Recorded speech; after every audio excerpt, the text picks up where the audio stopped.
I thought Rand Paul was a great speaker, obviously had a great message that people very much responded to. Everybody was on their feet. He's got a pen, he's got a phone. He doesn't care what the law is. A tyranny will ensue, and we must stop this president from shredding the Constitution. I think Rand Paul particularly stood out. If you look at his support among young people, I think, I mean, how many standing ovations did he just get? Our rights are innate. They come from our Creator, and no government can take them away from us.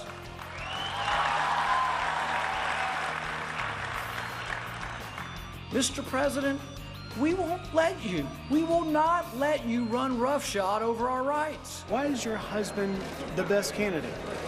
I think Rand has really inspired people. Greta tells me you voted for him because he's the best looking. I did say I was voting for the cutest guy. As a figure, his charisma is what the Republican Party needs. It's a time for boldness and action.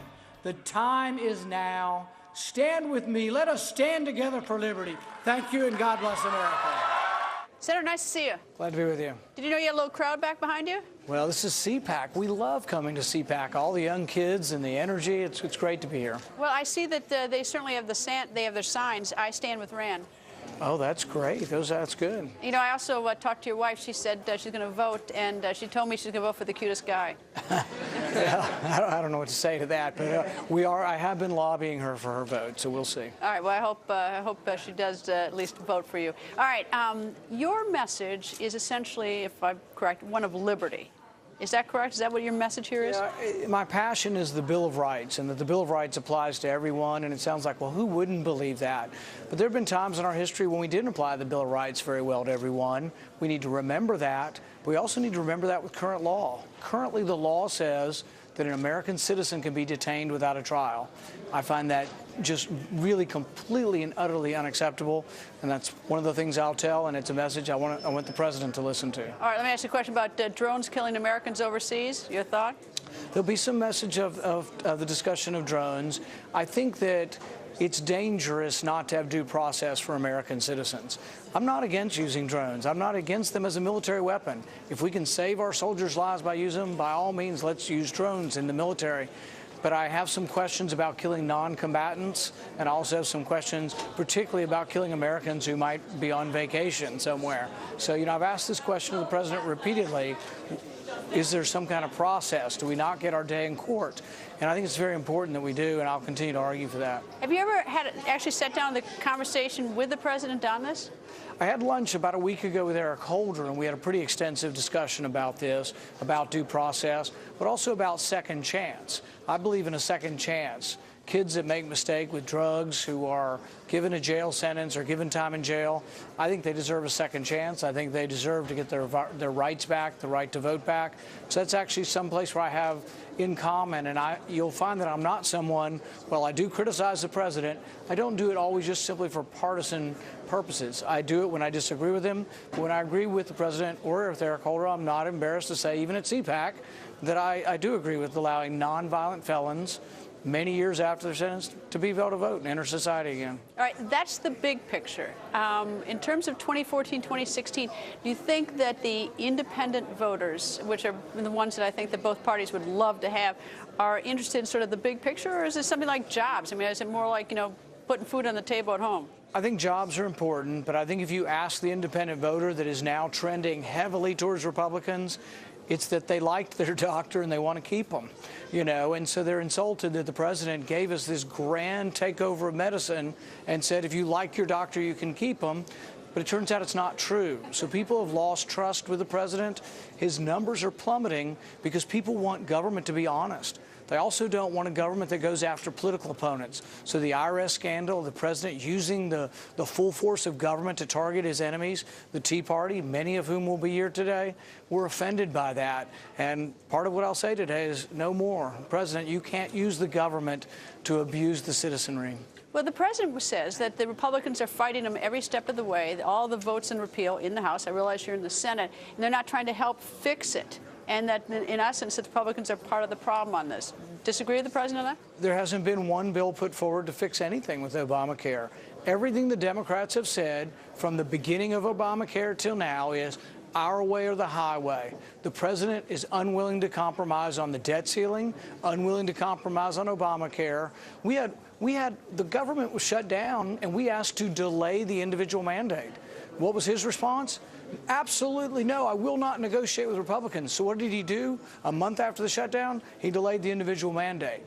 So he has shown his intransigence. Many of us had said we will work, even though I hate Obamacare, I will vote for things to make it less bad. They haven't brought anything up.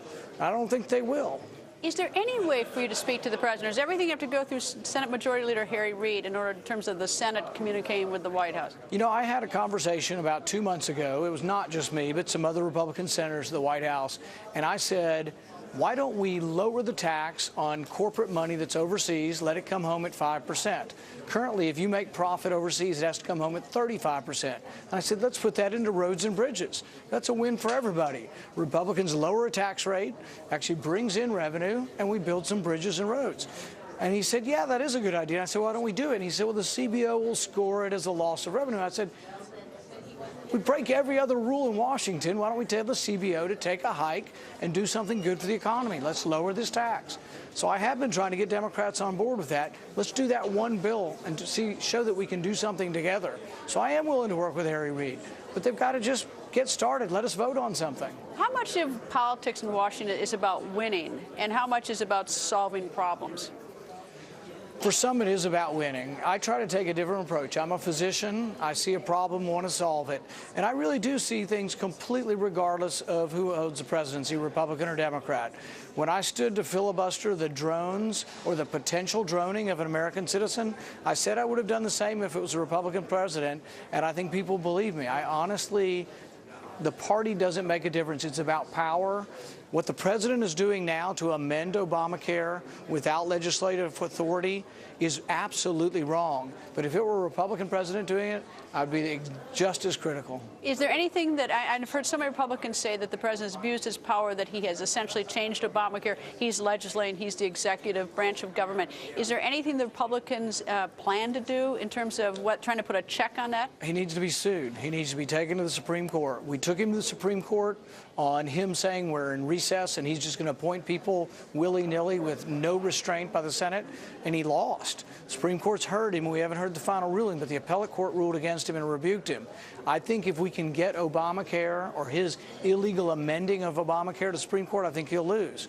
I'm suing him over the NSA, and I'll mention that when I get out there in a few minutes. When I discovered that the NSA spied on and was collecting every American citizen's records, I took a stand. I sued the president. One warrant shouldn't apply to everybody's phone records. It's not what the Fourth Amendment meant. It's not what James Otis argued against or John Adams argued against. We have to stop him, and that means taking him into court. I'm not afraid to challenge the president, and we've got him in federal court in Washington right now. I hope we'll make it all the way to the Supreme Court. You know, on the Fourth Amendment, it's almost as though people don't read the Fourth Amendment. But you can get all these records. You just have to follow the rules. You're talking about a generalized warrant, where it's just sort of a dragnet. The warrant that was revealed by Snowden is a warrant to Verizon, and it says we want all of your records of all of your customers. Millions of records, millions of customers. The Fourth Amendment would say we want Greta Van Susteren's records because we suspect her of a crime. It has to have your name on it, has to have what you're accused of, it has to have what they want to get, and they have to have asked a judge and proved to a judge, or at least convinced a judge, that there's probable cause that you are associated with this crime. Those are steps to protect us from an overbearing government. We're not following that, and I think it's a huge mistake, and I feel strongly it's the only time I've ever sued the president is over this, so I feel very strongly about it. Why do you think Governor Romney lost in 2012? Because the Republicans are still saying essentially the same things, and I guess that's sort of, it's sort of a look ahead. We need a bigger party. You have to excite your base, so all of your base has to show up. All of CPAC and more has to show up, but then you need a bigger base. So I've been saying all along we're an increasingly diverse country till we have more African Americans coming our way, Hispanic voters, Asian American voters, Jewish American voters. We need a more diverse party. What would you do about Putin in Ukraine? We have to tell him that his behavior is unacceptable. He needs to be isolated, and if he's going to act like a rogue nation, he will be isolated. I don't believe that involves a military option, and I think that most of the party has come to my way of thinking on this, that there really isn't a military option for us there. But that doesn't mean that we don't react and that we don't let Putin know in clear and uncertain terms that what he's done is unacceptable. It breaches his treaty obligations. The Budapest Memorandum says that he wouldn't violate the integrity of Ukraine. I think also he does it at his own peril. The stock market in Russia has fallen precipitously in the last week. 80% of Russia's oil goes across Ukraine. If he tries to further occupy Ukraine, my prediction is Ukraine will become Syria. If Ukraine becomes Syria, it'll be a disaster for Russia, and he better think twice about it, because one Ukrainian teenager with $200 worth of explosive could disrupt his pipelines. So they're not going to submit to the will of Russia. They won't submit to subjugation. And so I think this hand is not yet over.